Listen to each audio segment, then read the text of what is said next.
നിങ്ങളുടെ മനസ്സിലുള്ള ആ ഒരു വ്യക്തി, നിങ്ങൾ സ്നേഹിക്കുന്ന ആ ഒരു വ്യക്തി നിങ്ങളെക്കുറിച്ച് അല്ലെങ്കിൽ നിങ്ങളുടെ റിലേഷൻഷിപ്പിനെ കുറിച്ച് എന്താണ് ചിന്തിക്കുന്നത്, മാനസികമായിട്ട് അവർക്ക് നിങ്ങളോട് എന്ത് ഫീലിംഗ് ആണ് ഇപ്പോൾ ഉള്ളത് എന്ന് നമുക്ക് നോക്കാം.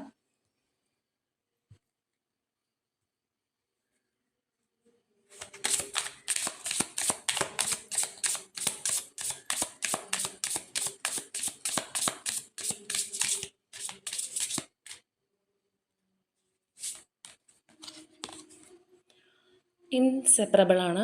അവർ love is always there despite the distance. അപ്പോൾ നിങ്ങളെ ആർക്കും പിരിക്കാൻ കഴിയില്ല എന്ന് തന്നെയാണ് ഈ ഒരു പേഴ്സൺ വിചാരിക്കുന്നത്. എത്ര ദൂരത്താണെന്നുണ്ടെങ്കിലും നിങ്ങളുടെ ആ ഒരു പ്രണയം, ആ ഒരു ലവ് അവിടെ തന്നെ ഉണ്ടാവുമെന്ന് അവർ വിചാരിക്കുന്നുണ്ട്. റെസിപ്രോസിറ്റിയാണ്. I want to have equal give and take. അപ്പോൾ നിങ്ങൾക്കൊരു ഈക്വൽ ഗിവ് ആൻഡ് ടേക്ക് തരണം എന്ന് വിചാരിക്കുന്ന ഒരു പേഴ്സണാണ് മേ ബി. ഇപ്പോൾ നിങ്ങളുടെ റിലേഷൻഷിപ്പിനകത്ത് ഈക്വൽ ഗിവ് ആൻഡ് ടേക്ക് ഉണ്ടാവുന്നില്ലായിരിക്കാം. ഇർറിപ്ലേസബിൾ ആണ്. The way you love can never be matched. അതായത് നിങ്ങൾ ഈ ഒരു പേഴ്സണെ സ്നേഹിച്ചതുപോലെ മറ്റാർക്കും കഴിയില്ല, അല്ലെങ്കിൽ പകരം വയ്ക്കാൻ മറ്റാരും ഇല്ല എന്നുള്ളത് തന്നെ ആ ഒരു പേഴ്സൺ തിരിച്ചറിഞ്ഞിട്ടുണ്ട്. ഓക്കെ, ആൻഡ് ഫൈനൽ കാർഡ് കോൺവെർസേഷനാണ്. I want to call you and hear your voice. തീർച്ചയായിട്ടും നിങ്ങളെ വിളിച്ച് സംസാരിക്കാനായിട്ട്, നിങ്ങളുടെ ശബ്ദം കേൾക്കാനായിട്ട് ഈ ഒരു പേഴ്സൺ ആഗ്രഹിക്കുന്നു എന്നുള്ളതാണ്.